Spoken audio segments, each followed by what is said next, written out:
Hi guys.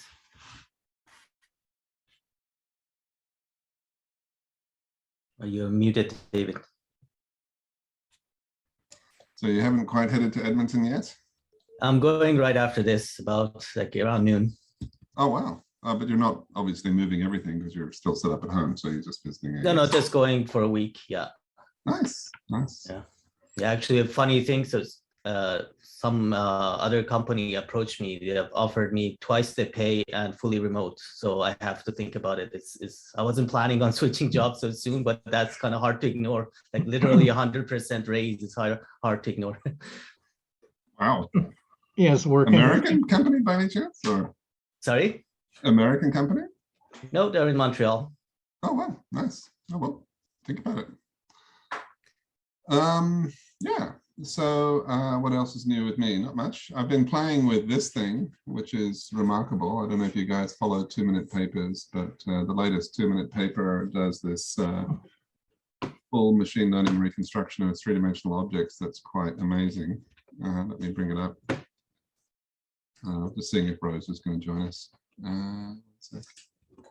Yeah, so basically you just give it a bunch of photographs of an object, and it reconstructs the geometry, the material, and the reflected environment of the object just from the images.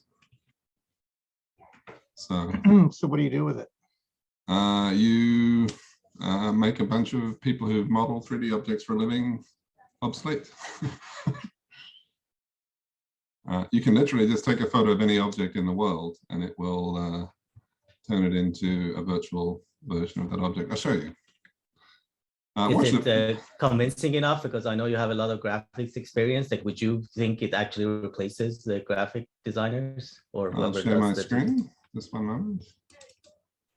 So this, I from about 80 images, this object that you see here was reconstructed as geometry and material in about, I don't know, 15 minutes. I couldn't model that in 15 minutes. And then create a material and then make it work. Is it open source? Yep. Yeah, I have it running. And this is another object that it reconstructed as well. Oh, I mean, it's not perfect by any stretch, but it's pretty remarkable. So you can probably use it as a starting point and then touch it up, right? Potentially, yeah. Just clean it up a little bit or whatever you wanted to do. But it has big implications in my world because I spent a lot of time rendering stuff. So how about like for making like these superhero movies or something? Do you think this would be useful? Okay, so imagine a construction site, right? A construction site, and you fly a bunch of drones over the construction site at 5 p.m. each day. And then the next morning, morning Rose, I'll let you join. And the next morning, after your drones have flown around taking photos of your construction site, you have a full three-dimensional model of the construction site. You can then essentially drop virtual agents into the virtual model and do operations research on all of their movements in the model and plan for the next day's activity, and then do it again the next day and do it again the next day. So yeah, it essentially closes the loop for forward simulation in things like construction. So I think it's a very interesting technology in that regard. So nice. Yeah.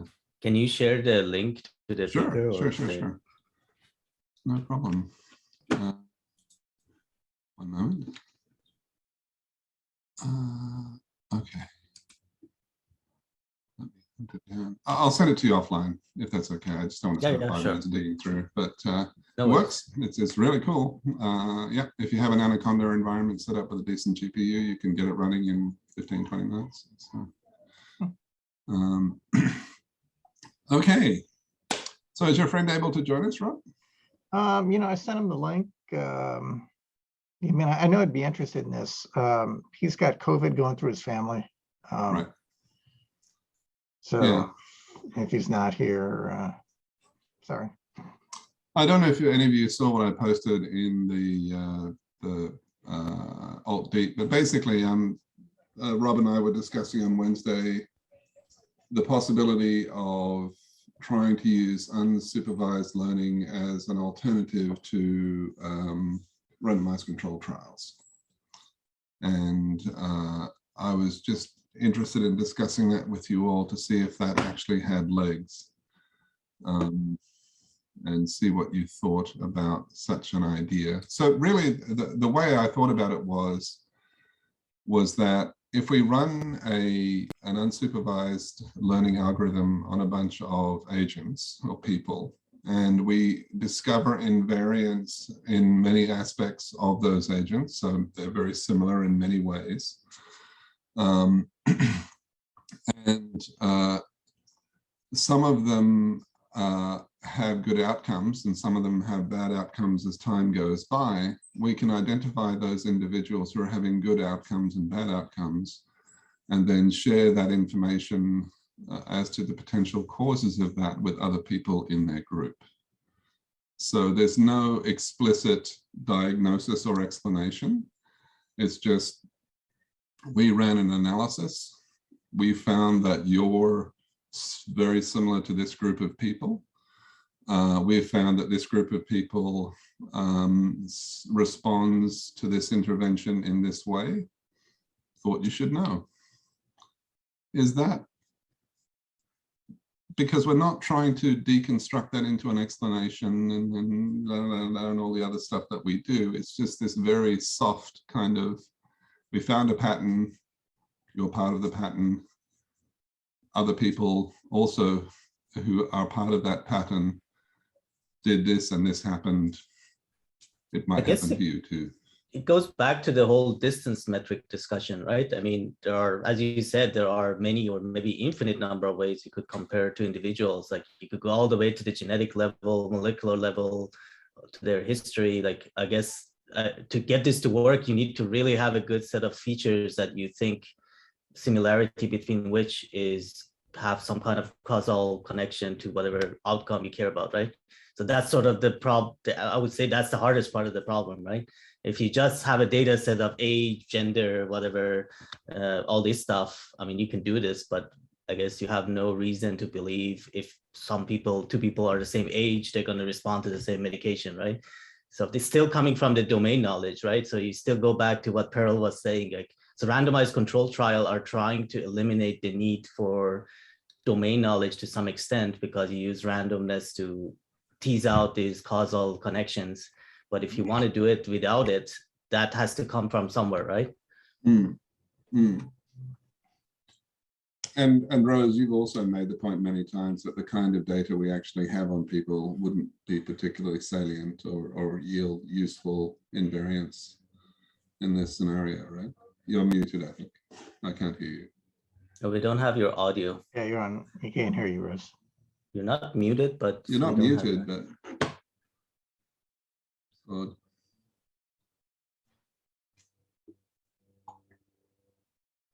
Oh, that's that. Yeah. I mean, that is not to say it won't work. I mean, I'm just saying there's still a lot of hard work left to be done. Yeah. So it's, I guess I interpret your comments, Payam, as a little more of a statement about the power of the test. What test? Oh, the randomized control trials, you mean? Test broadly defined. So are we trying to pick up some sort of meaningful difference, observational difference? And look, I mean, this is, I mean, David knows this, but I've kind of been frustrated with the randomized control approach, in part because for kind of the same reasons you were getting at, there are a whole host of factors that are essentially uncontrolled in the RCT approach. And we're making the assumption that everything that we don't observe is uncorrelated with the stuff we're interested in. And that's actually a huge assumption because there are a lot of relevant variables that we sort of ignore, but we're assuming that they're uncorrelated with the thing that we're interested in.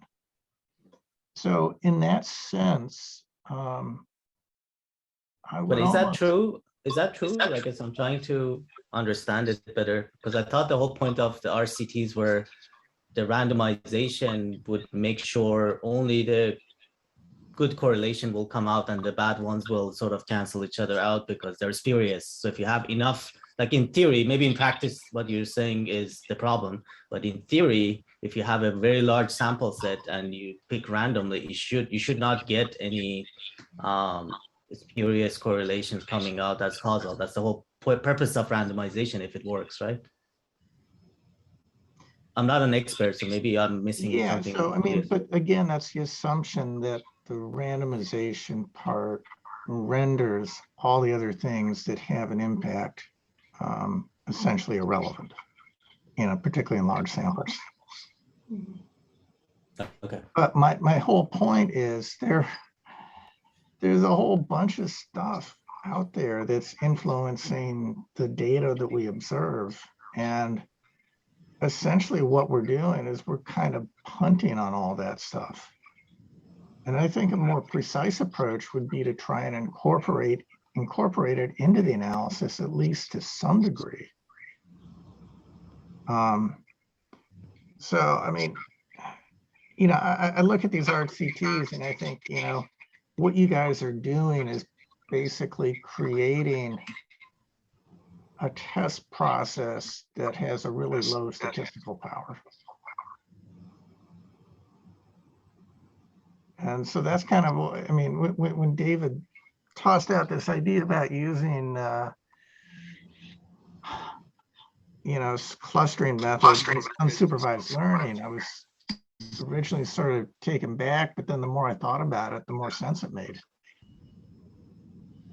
It may not make sense. Yeah, okay, it's just an wrong. idea. Yeah. I'm just saying, like, it may not make sense, and that's kind of the challenge I'm trying to throwing on the table here. Does this even make sense? I think it makes sense. It's just not a fully closed problem, right? So there is no maybe one solution. So you need to iterate, and you might get something, you might not. As long as you're okay with it, I think that's a perfectly legitimate way to proceed.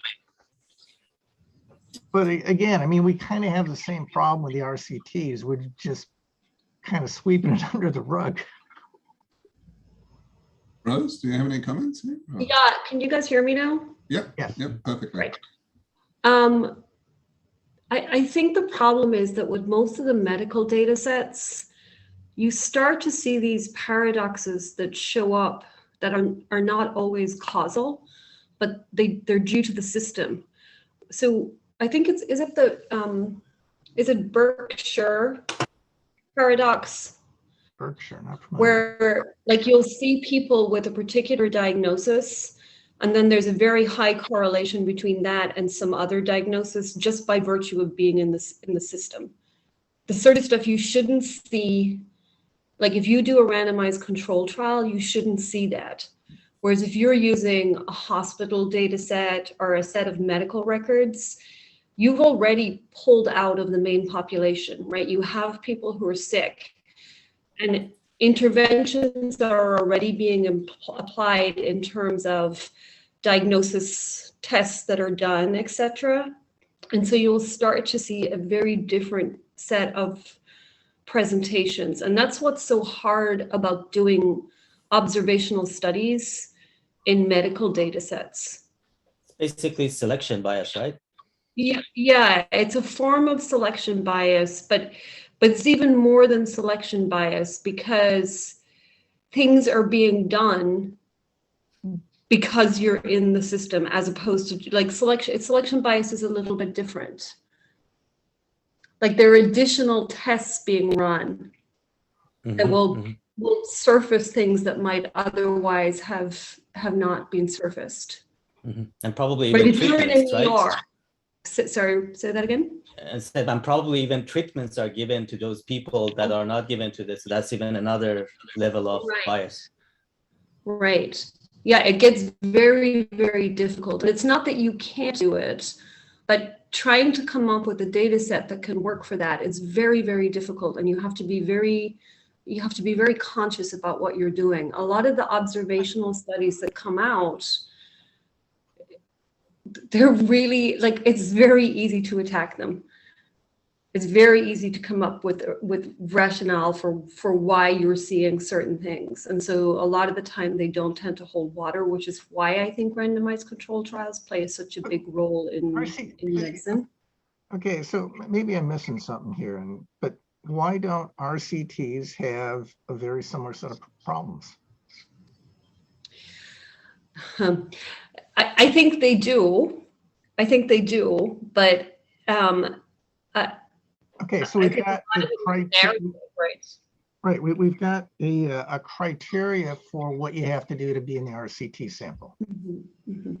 So you're probably going to control for age, gender, and some other characteristic. And probably diseases too, to be like, you're going to apply the treatment to people who have a particular disease. So yeah, you're completely right. Okay, There's so we've got, okay, so we got, say, these 3 variables that we're paying attention to. And there's basically everything else out there that we're ignoring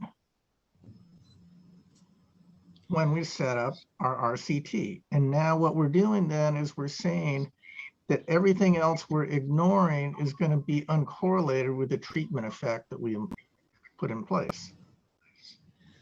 And I'm saying, no, that doesn't, as an econometrician, that doesn't pass my smell test. Now, I can see why it makes sense to do it because, you know, at least it's an attempt to say, we tried to control for the stuff that we thought was relevant. And yeah, like a regression, we're just going to assume if it's not in our regression, you know, but it shows up in error term.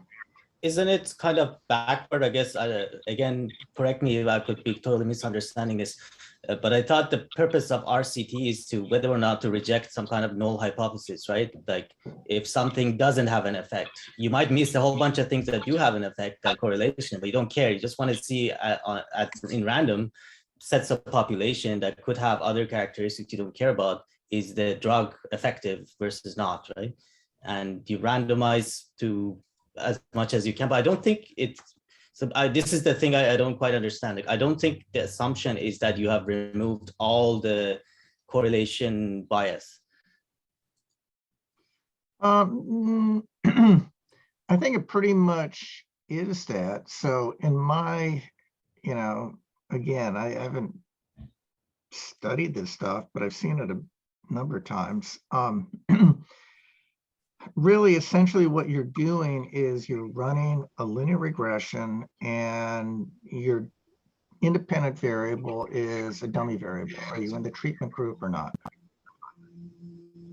And then you're looking at the coefficient on that dummy variable and you're asking, is it statistically different from 0? Now that is almost identical to a, you know, looking at a comparison of sample means. The only modest difference is in a regression approach, generally you're assuming that the variance is the same across both groups. But you can adjust that in kind of a Garch framework if you wanted to. So in that sense, I mean, we look at these and, you know, the R-square from these regressions is generally really small, you know, 2%, 5% maybe. And that's statistically significant, you know, with a sample size of, I don't know, a couple hundred or something. But that also means that that U term has, you know, 90+% of the variation in the data, and we're assuming that everything in that U term is uncorrelated with the dummy variable. So am I understanding this correctly? Are you worried about the case? Sorry, there's echo coming from somewhere. So you're saying there could be another variable. So let's say you split your population into 2, like control and whatever you want to test. And you're worried that in random, there is some parameter that we don't know anything about, we're not accounting for. And a large number of people with that will end up in one of the 2, and then that'll affect the outcome of the experiment, right? Yeah, that's correct. So- And the so- reason why that's a reasonable assumption is that there are a bunch of these other variables out there. And so the likelihood that you're essentially going to split them correctly between the two groups is actually pretty small. So it won't be like completely random, but I would say, isn't it unlikely that you will end up with a disproportionate number of some other randomly? Yeah, here, I mean, I get the logic, but here's my conjecture. I don't know, hypothetically, if there are 100 other variables that really do matter, the likelihood that all of them are going to be uncorrelated with your treatment effects is essentially zero. Most of them will be uncorrelated, but there are going to be some of them that are going to be just out of randomness, highly correlated, and that's going to show up and that's going to influence the power of your tests.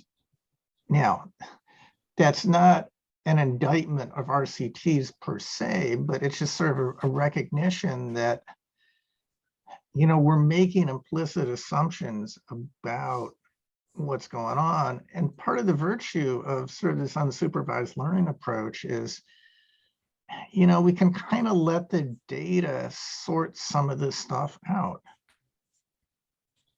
So, you know, in the case you brought up, you have a reference, was it that Berkshire something?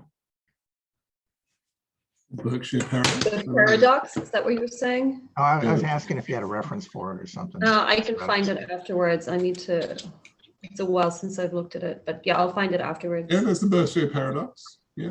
Okay. And do they use an ER example for that? They use the stock market example, but I'll post the link in chat and we can have a look. One sec.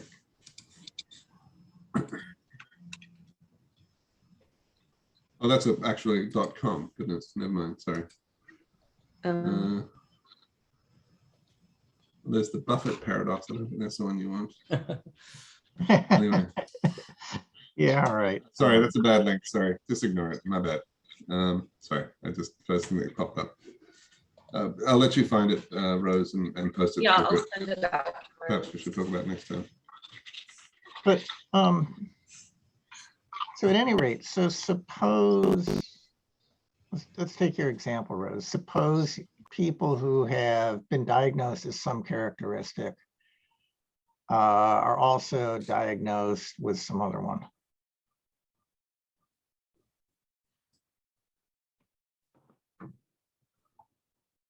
Okay, so, you know, as an agnostic, we don't, we know that there are these two characteristics and we know that they're correlated. So if we're trying to ascertain whether an intervention works, how do we do that?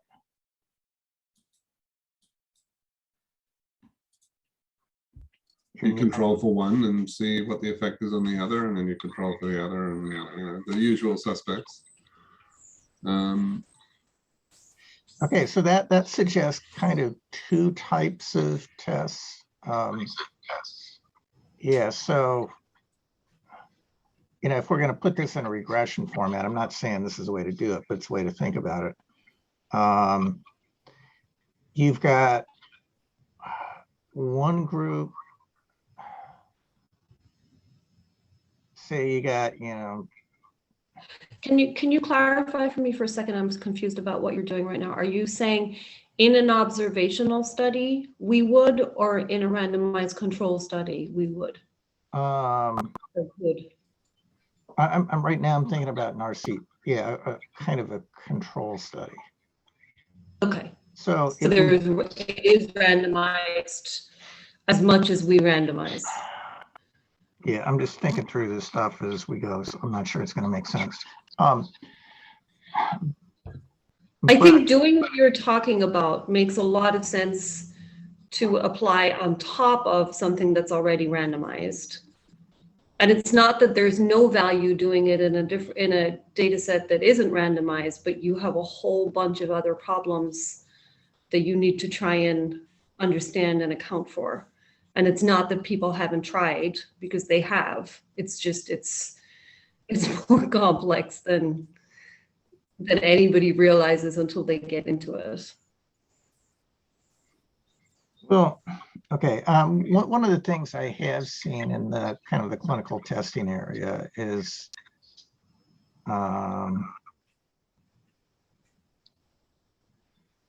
what's I believe referred to as ANCOVA, which is an analysis of covariance in contrast to ANOVA, which is looking at differences in mean values. I have to go back and double check this, but the essence of it is you're looking at the statistical significance of an intervention variable in a regression context, but you've got other stuff on the right-hand side.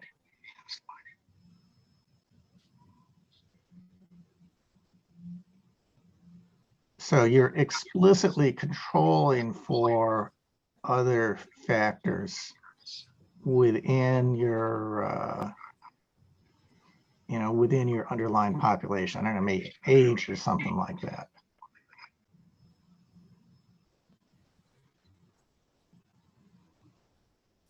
So what you're Right. talking about doing is using the unsupervised learning to try and identify groupings that are broader maybe and less well understood than things like gender, disease diagnosis. It just seems like there are these clusters or there are these groupings that we don't understand, but they seem to have similar invariance within. Yeah, I guess that's the intuition, yeah. And we don't try and generate explanations for everything. Like, we don't even try. Like, we say there's a bunch of variables out there and we don't understand why. We're not telling you why. What we're saying is that we found a whole bunch of invariants in this population. And we found that a subpopulation of this population responded to a particular intervention in this way. And we're just letting you know. We're just sharing that knowledge with you because you are part of this population where this subpopulation and this intervention are known to have this effect, and you can make your own choices. It just moves us away from this kind of elevating everything into explanations and then projecting back down again. And it's a softer kind of approach, in my mind anyway, this is how I think about it, is this kind of explanation-free approach to say, we don't know everything, but we noticed this and thought we would share that information with you. Yeah, and I guess the other part of that that's kind of interesting too is you would take that type of clustering or that type of set of results and say, okay, this is a conjecture. Right. Now, can we replicate it in some other data? If Sure. it's kind of a fluke of the collection process or the people involved. Sure, totally fine. Yeah, and if it's not there, then it's a phantom, and we accept that, right? It's not real. Well, yeah, okay, but it's still information. So now you kind of put it in the list of stuff that says, there's something sort of spurious going on here that you probably ought to file away and pay attention to it at some point, because it's probably going to show up again in some other way. And it's excellent food to feed into the academic machinery of creating good explanations for the behavior that is observed, certainly. And I'm not suggesting like this is a black box kind of magic. I'm not at all suggesting that, but it's just a way that we can kind of look at the data in a way that's agnostic to preferences, right? I mean, to me, when I read about RCTs this week in preparation for the meeting, basically, the whole point of the RCT is the psychology, right, is not sharing the information, right? Telling somebody that it's the placebo versus an active drug has an effect. And so the point of the RCT is to hide that information, if you will, to take that information out of broad circulation and keep it as a secret, and then let the situation unfold, and then apply the information at a later stage and see how that information correlates with the results that you see. So to me, it's about information hiding and the psychological effects of having early access to information and the behavioral changes that that introduces in the subjects is unwanted. So my understanding of RCTs, which is probably completely wrong, is that it's more about information hiding in human psychology than it is about hardcore science. Or did I miss the... Yeah, let me throw a counterexample. This is one of my favorite RCT examples. So this was in Africa, where they were looking at educational achievements levels for grade schools, kind of rural areas. And there were a couple alternative interventions that were evaluated. So one was try to, more technology, laptop, stuff like that. Another one was bed nets. And what the result that came out of that was the bed nets were actually much more impactful in improving academic performance. And they did it, and then kind of afterwards they realized, yeah, okay, so what was happening was, if the kids had these bed nets, they were getting bit by stuff less frequently, they were healthier, they stayed in school more, and they progressed better. So, I mean, yeah, I mean, that example suffers from all the types of comparison flaws that I mentioned earlier, but it's also strong enough that it really jumped out and, impactful enough that it had made a big difference. And it was kind of like, I mean, it's a good example of kind of the strength of this RCT framework.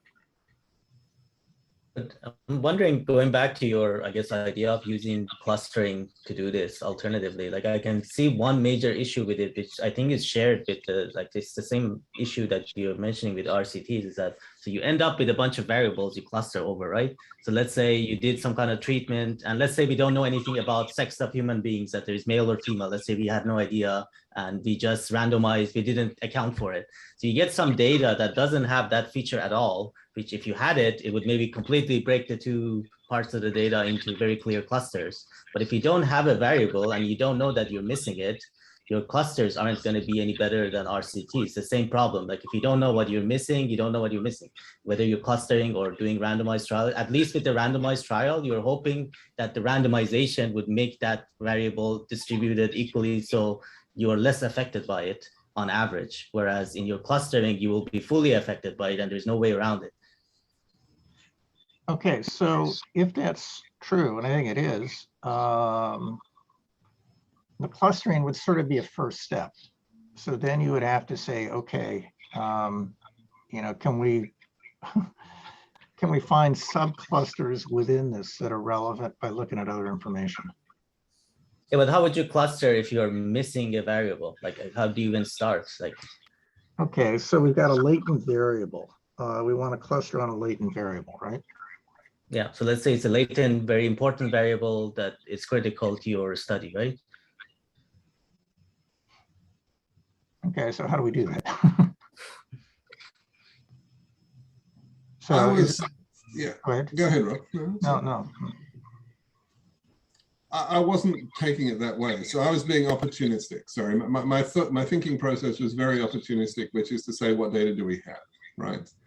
So yes, we can go and collect more data, but that data, when we go and collect it, will be prone to bias and all the usual selection criteria problems, yada, yada, yada. Okay, that's imperfect as well. We have a ton of historical data. Can we kind of use this kind of offline approach to look at historical data? It is what it is. and run unsupervised clustering on the historical data. And yes, it's missing this and it's missing that, and it's got this bias and that bias.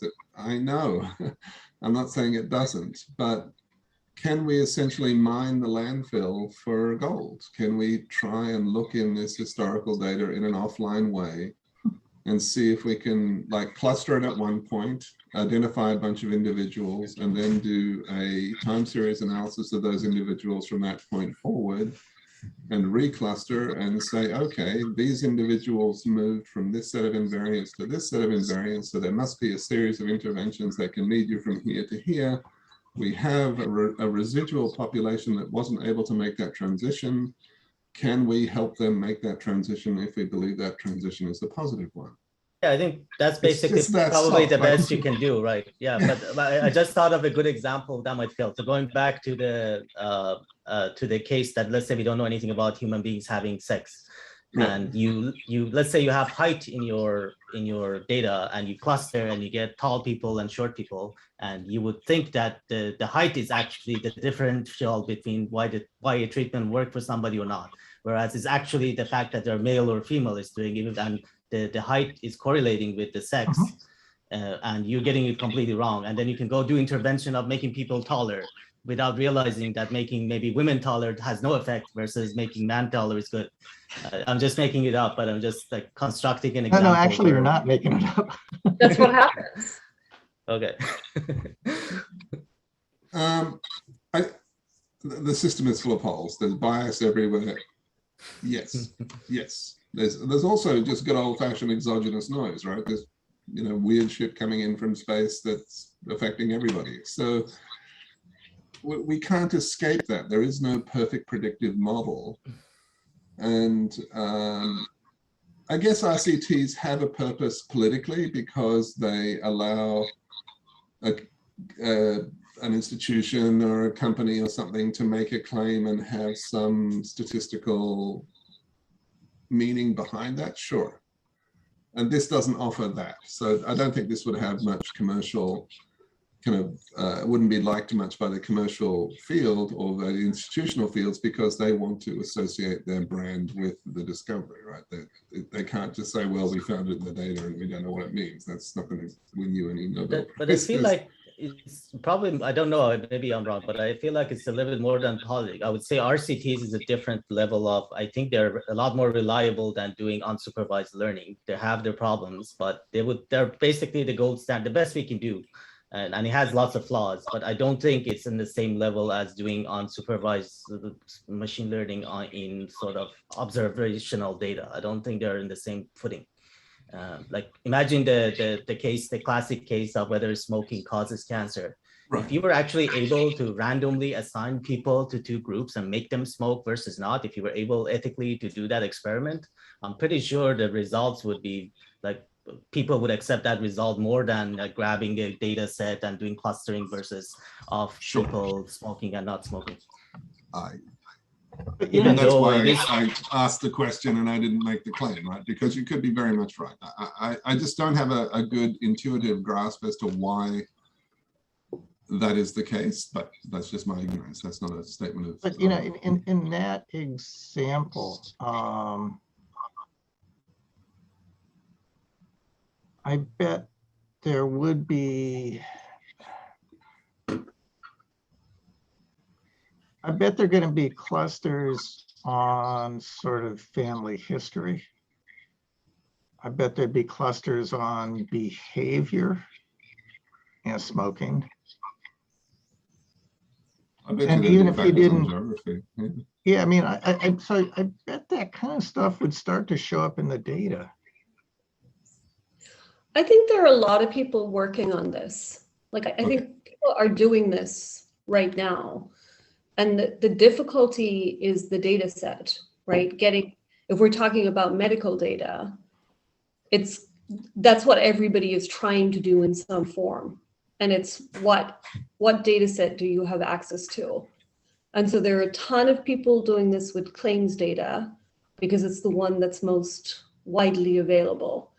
But if you're using claims data, you're really defining the person in terms of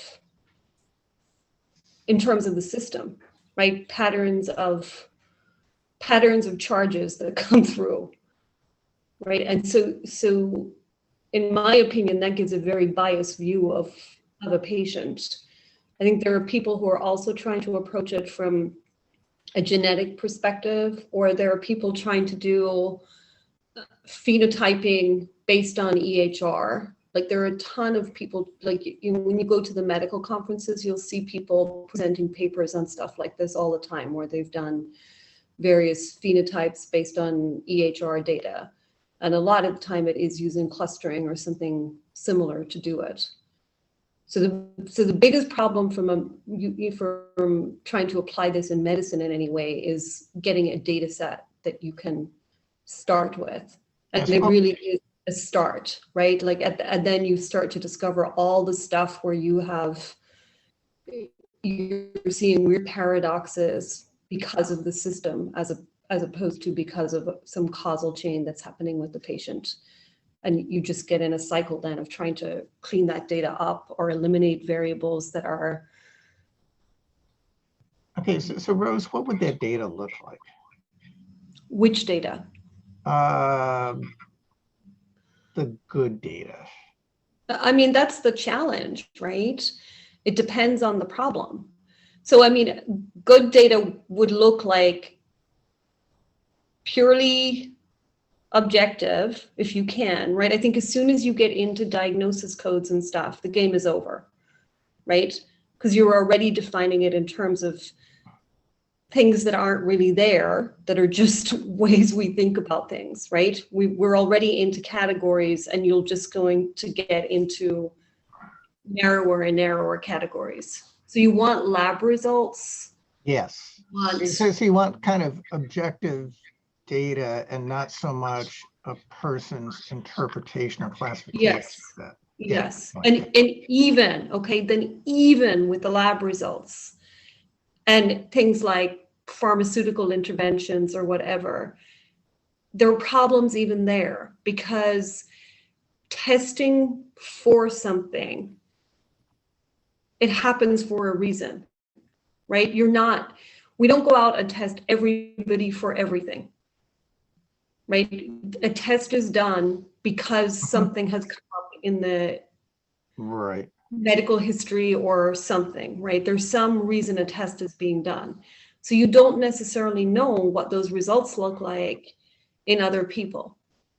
And that's where it comes down to the paradox again of, like, we'll see these, oh, people who have this disease too, or there's a big correlation there that doesn't really exist in the more general population, but will show up in hospital data sets or in high medical user data sets or similar areas, right? So you need some amount of randomness to be able to eliminate those problems. Okay, that makes sense. But I'm taking this conversation a little different direction.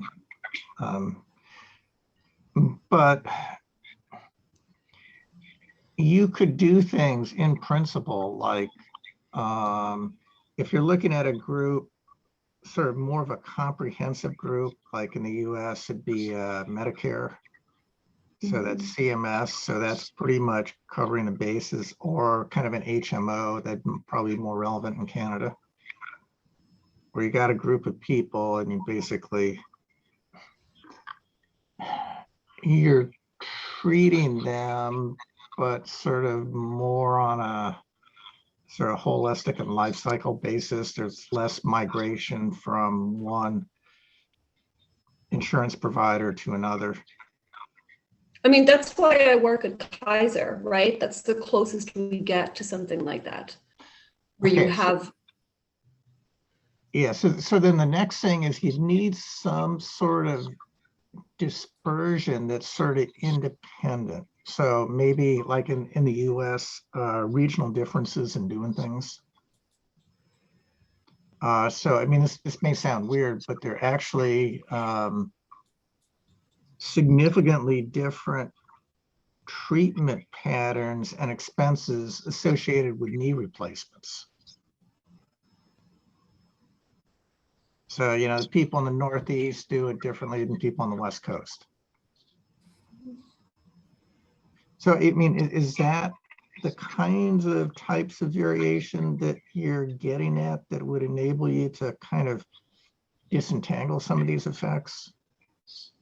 I mean, sort of, you know, the pseudo randomness part of the RCT. I wasn't even touching on the sort of stuff you're talking about right now. I mean, that sort of stuff is a real problem. Like even within particular medical centers within a particular area, individual medical centers will do things in different ways, will document things in different ways. I mean, hopefully they all have pretty similar clinical practices, but how that all gets documented in the electronic health record, it's different medical center to medical center a lot of the time. Like that's what we spend a lot of our time doing, is trying to standardize to some degree across all the medical centers, so we have some data semantics going on in the AHR.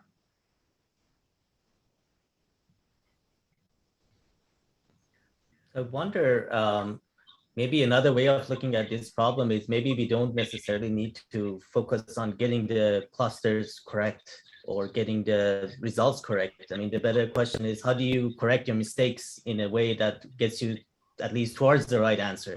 Like, is there a way to incrementally change things, but guarantee that you're going towards the truth and not in a circle?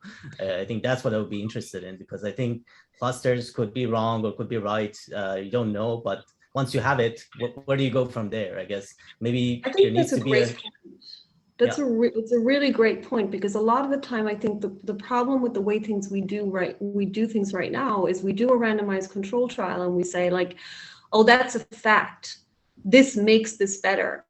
And then we never go back and visit it again. Whereas by clustering and seeing if we see that and see it consistently and it truly is invariant over time, we start to learn, right, where our narratives are weak and where we really don't have support for it in the data, or things are changing because we're starting to apply the interventions in a different way, right? You might have run a randomized control trial, but you did it on 30 people and you eliminated anybody who was seriously ill or over age 65. And then you start applying that same intervention to people who are seriously ill and over age 65, and you see dramatically different results. So using the combination of clustering to try and support the narrative, can we find the clusters that support the narrative? And if we can't, then we're basically telling ourselves a fairy tale. Sounds like ML ops to me, where you have a model that's drifting and you have to constantly kind of corral it back into some meaning. And the other thing that's going on here is that once the randomized control trial ends and the information is broadly distributed, its magic goes away, right? People now think that this is going to have the effect that they expect it to, and they believe that to be truth. Like, I guess what I'm trying to do is escape this, you know, journey to the ivory tower and back.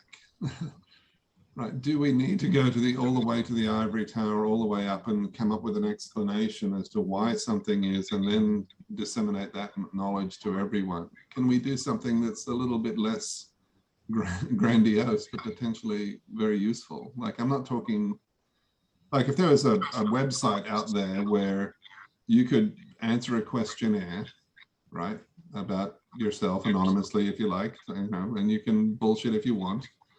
And you feed that into this thing and it says, we found that other people like you benefit from X more than the average person, or other, you know, people like you have a higher propensity to smoke cigarettes or something. You know, it's not medical, it's not definitive, it's not perfect. It's just trying to democratize knowledge, I guess. I don't know. It's a different. That's how advertising works, no? That's exactly what they do. I guess. Maybe I'm off on the wrong track. Yeah. There are huge data sets. So the NHANES is a data set that the is it CDC, not CDC,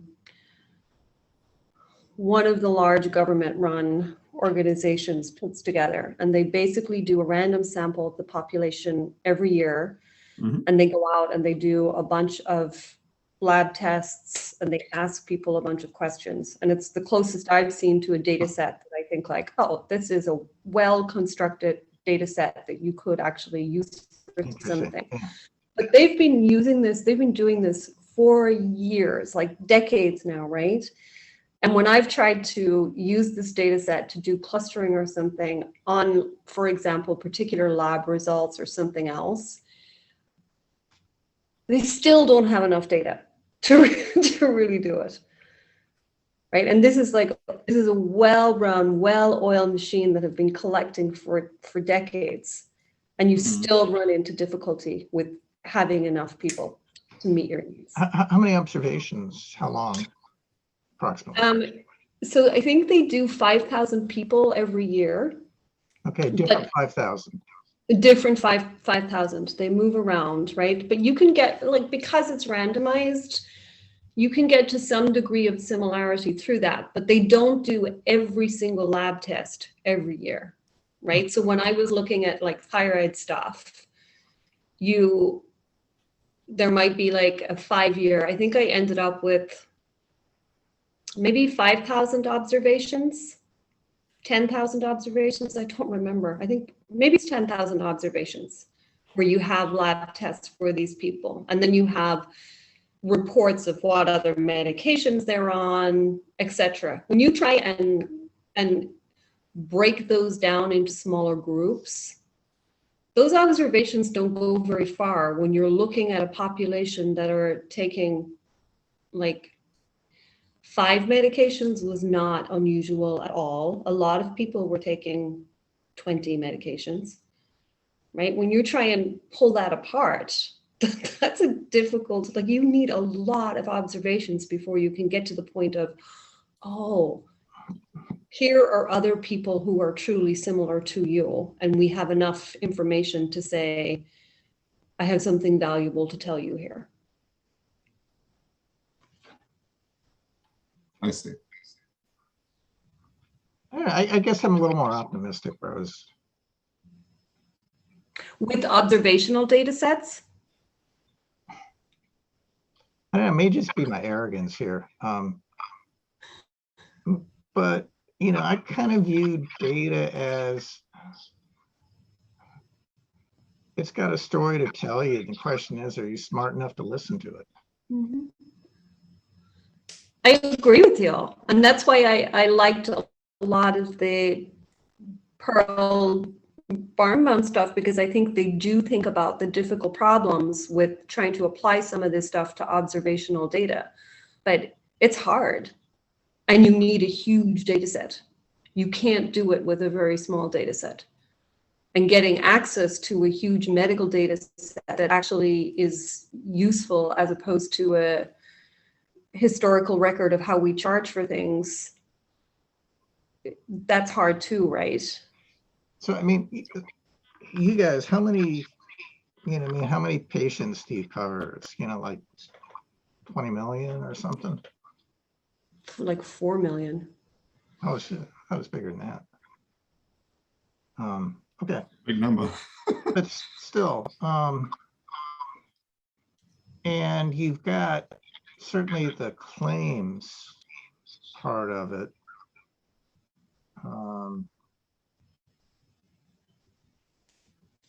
Claims is useless in my mind. Claims doesn't tell you anything other than how we structure costs in medicine. Claims is about how can I as a physician get paid the maximum amount for doing this, right? And I don't mean that in a bad way. It's really about like, how can I maximize what I'm entitled to out of this? It's not really about the patient.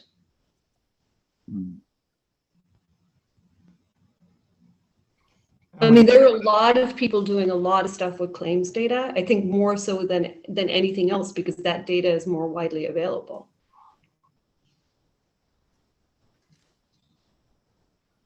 So you don't have an online portal for your clients where they can check in and say, you know, they can do a quick online survey, given that we know something about you a little bit and we're trying to maintain your health span as long as we can, you know, check in, how do you feel? Did you go for a walk yesterday? You know, have you blah, blah, blah.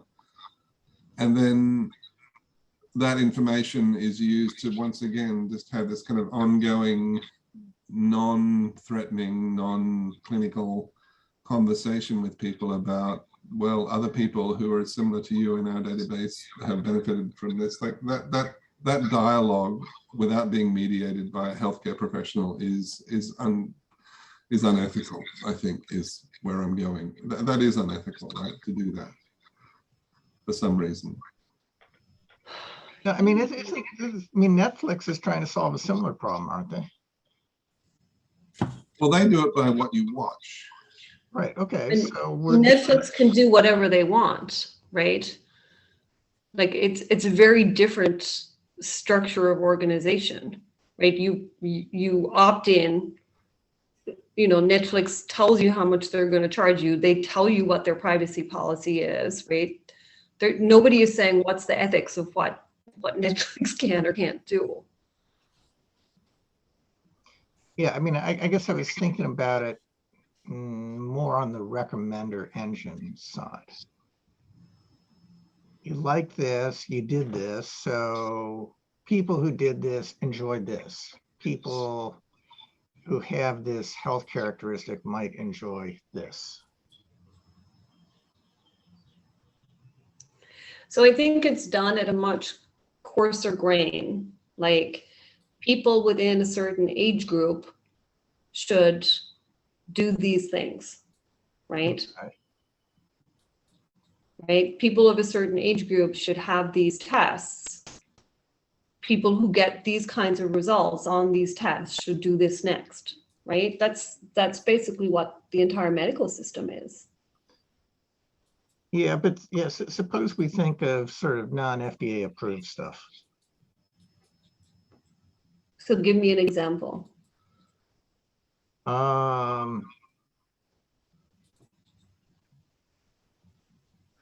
Okay, in asthma, there's a company that offered a product which essentially you put in information about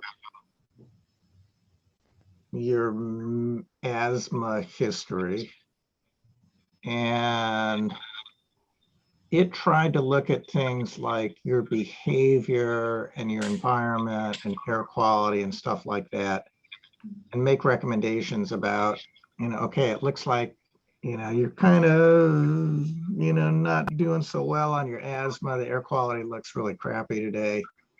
You better be cautious.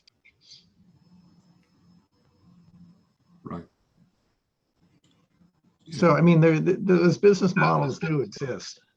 Oh, for sure. I mean, I think that that's Or Weight like if you look Watchers, at the tech space, that's what everybody is doing, right? Trying to build an app for a particular disease. Like there are maybe hundreds of them now for diabetes, right? Like heart disease, right? It's not. That's very different than an observational study, though. And again, you have the opt-in. But it's doctrine, right? So some doctor says you should do this, right? And there's this voice of authority.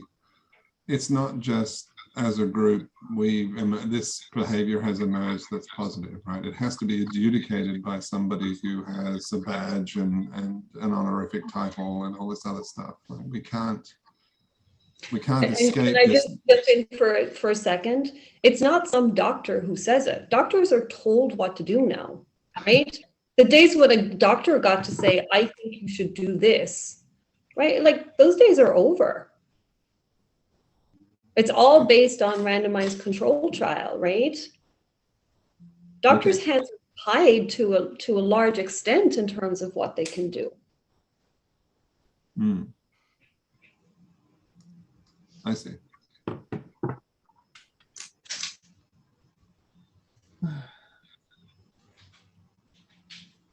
I mean, in the past, we've had this machinery whereby you would go to university and study and get an honorific title and pass exams and all this stuff. And then you would be a person of authority who could make decisions on behalf of others because you had more knowledge, et cetera, et cetera. That's all the way it is. And I guess I was, and once again, I'm just repeating myself, so I apologize. I'm just kind of trying to say, do we need to go all the way through all of that? Or can we just kind of do something a lot softer where we try and create an ongoing dialogue between a group of people who have a set of common concerns, and the system itself is trying to optimize their general health? Right, it's not trying to. I don't know if you are on Twitter, David. That's, to me, it sounds like a failed experiment already, because people, I would rather listen to what you call an authority, which is, I would call an expert, who might be wrong, but it's spent many years studying things, as opposed to arguing with random people on Twitter who are maybe genuine, but they don't know enough, but they can argue. Because if you want to make it fully democratized, I think I would like a system to separate bullshit from facts, and that I don't think we have that. Well, that's what I'm trying to say, is that that's where the clustering comes in. That's where we don't go to semantic models that are defined by agents who have biases. We just have this kind of agnostic engine in the background that's looking for patterns and elevating those patterns to the group. So I think you have speculation. Yeah. You have a similar non-technology way this is happening right now, where you have these user support groups for people with particular conditions, right? And they get together online. A lot of the time they will full on post their entire medical record is extreme, but like things that feel pertinent to the people in that group, and they will like continually post, and they learn from each other. That's right. And that's exactly, yes. And then, you know, you've had basically the people who provide these sites. What is it? People Like Me, right? Which is now owned by a Chinese company, and they are applying machine learning on the back end to this to try and do exactly what you're talking about. Okay. Yeah. I'm curious though, so I have been to some of these websites. I see a gastroenterologist. I have sort of some experience. So when I was doing really poorly, so I got desperate enough to go and look for what other people are saying. So you go to these websites and somebody says you should drink 2 liters of cranberry juice every morning, and 60, like, I don't know, 400 other people say, yes, I did it and it worked. But I think it's complete bullshit. I mean, there's no reason. I think either it's placebo, or they're lying to themselves, or they're like knowingly putting this on. Like, I don't know. I just don't believe it. Do you believe it? Do you believe it when somebody, a medical professional, tells you, well, there's a randomized control trial that we did where people took this pill and it worked? Do you believe that? Well, not 100%, but I tend to believe that way more than somebody just on a website sharing their anecdotal experience, right?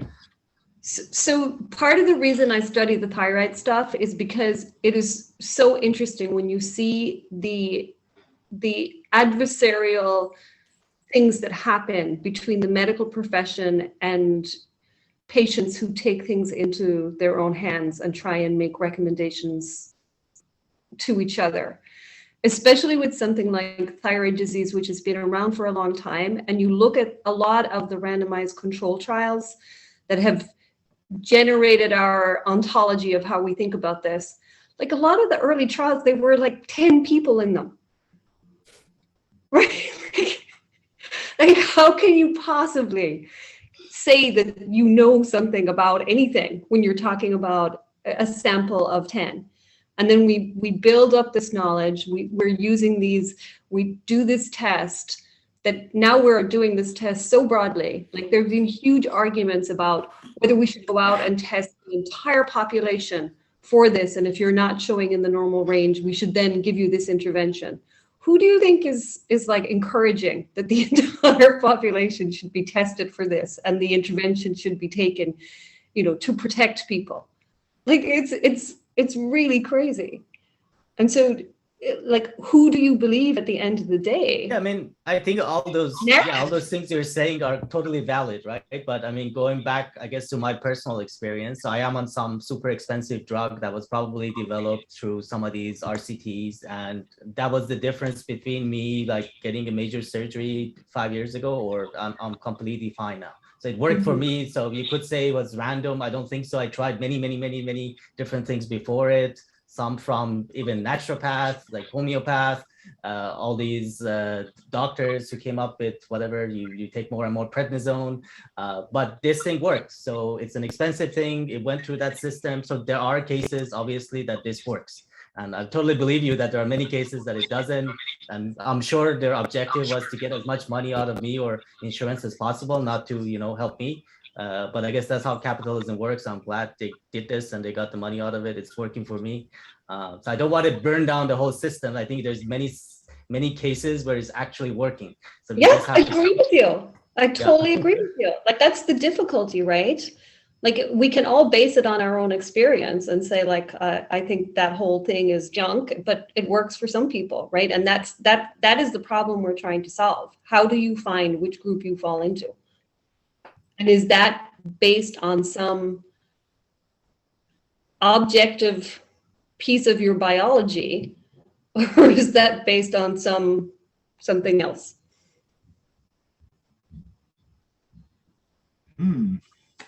Okay, so the answer is quite inconclusive, I think. I didn't come away from saying, I'm not coming away from this thinking that we should abandon unsupervised clustering. That's not what I'm hearing. So I'm still, and if anybody knows of the literature, I'm asking politely if you could help me find it. I'm still looking for literature that does clustering based on intervention. So Rob, you mentioned CART models. I've been looking at CART models, and you are of the opinion that we could use CART models to essentially determine if a group of agents has applied an intervention or not in some way. That's a conjecture, yes. No, and that's fine. That's a good conjecture. And I'm just trying to, I've been reading up on CART models, trying to understand that and to trying to come up with an intuition as to why that is the case. Euclidean distance to me is a poor means of clustering. Sorry to interrupt. I'm going to have to drop off. Okay. Yeah, it's 7 or 10:37. But okay, I'll sorry. see you guys next week. Okay. Take care. This is probably the topic for next week anyway. So, but what I'm interested in is can we somehow say we see a state change in a latent variable, we cluster at one point in a time series, and we get a population that's here.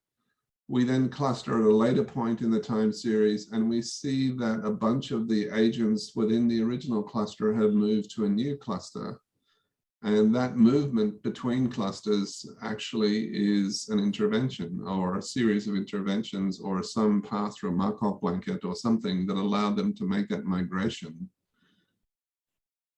Can we cluster on that? And I don't know how. So this is a question. It's an open question. Yes, I still need to even like I'm even behind you. Like I've never seen people clustering agents. So I cluster data points. Are you saying that like what does that mean to cluster an agent?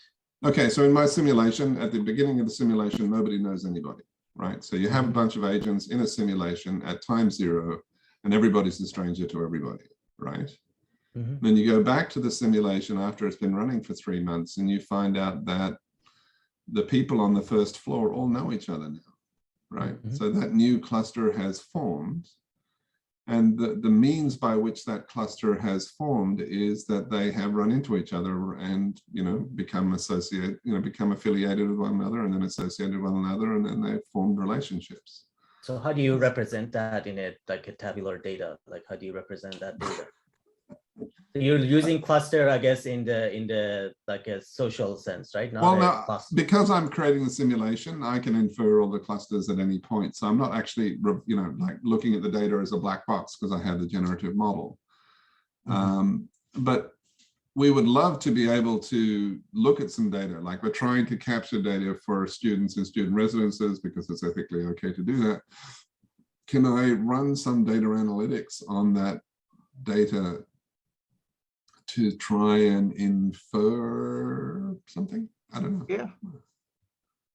Yeah. Yes, I mean, you could represent the interactions as a graph.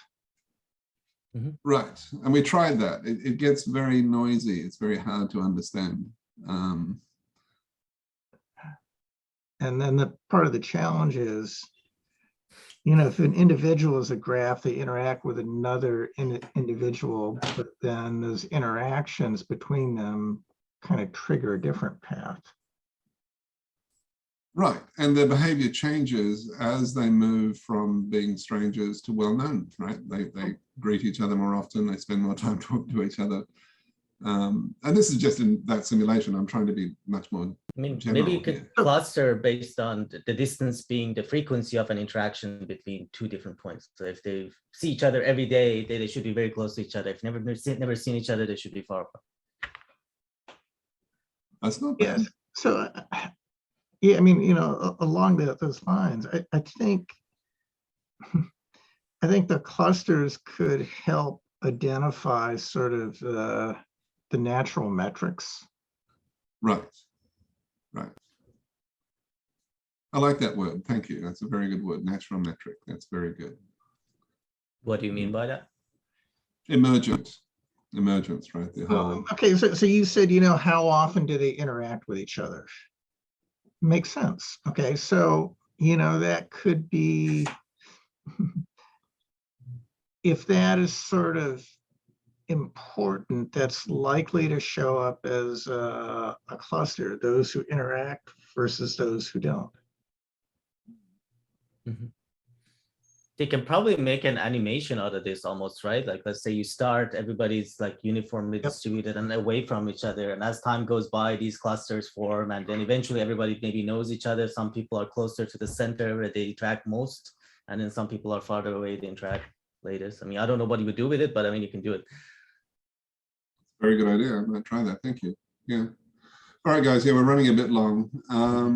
But I will miss next week, so I'll be in a plane. So have fun. I'll see you in a couple of weeks. Before you guys go, I wondered if I could impose upon you to do something for the class I'm teaching this summer.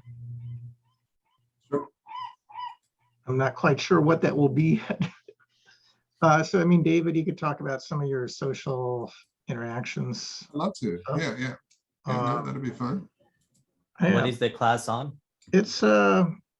I'm teaching MBAs about machine learning, but I also try and kind of, I mean, like you could talk a little bit about some interesting stuff in the reinforcement learning world. Yeah. Yes, Rob, I'd be happy to do that. So, I'm just trying to get these guys to broaden their horizons a little bit. For sure. All right, guys. Well, thank you very much. I think next time I'll try and so I'm going to be away in July. I'm going to be in Europe, so we'll have to kind of shut down for the summer. So we might see about, keep going for a little bit here, but we might also just take some time off. I don't know what your travel plans are, but if you're going to be away for a bit, we might just kind of go quiet and then pick this up in the fall. We'll see how we go. But I just want to kind of put that out. I do, but it's one of my most fun times of the week. Okay, well, I'll try and keep it going as long as I can. Okay. Thanks everybody. Everyone. Take care. Good luck with your other job, Brian. That sounds really cool. Thank you. Okay. Yeah. Cheers. We'll see. Cheers. Bye.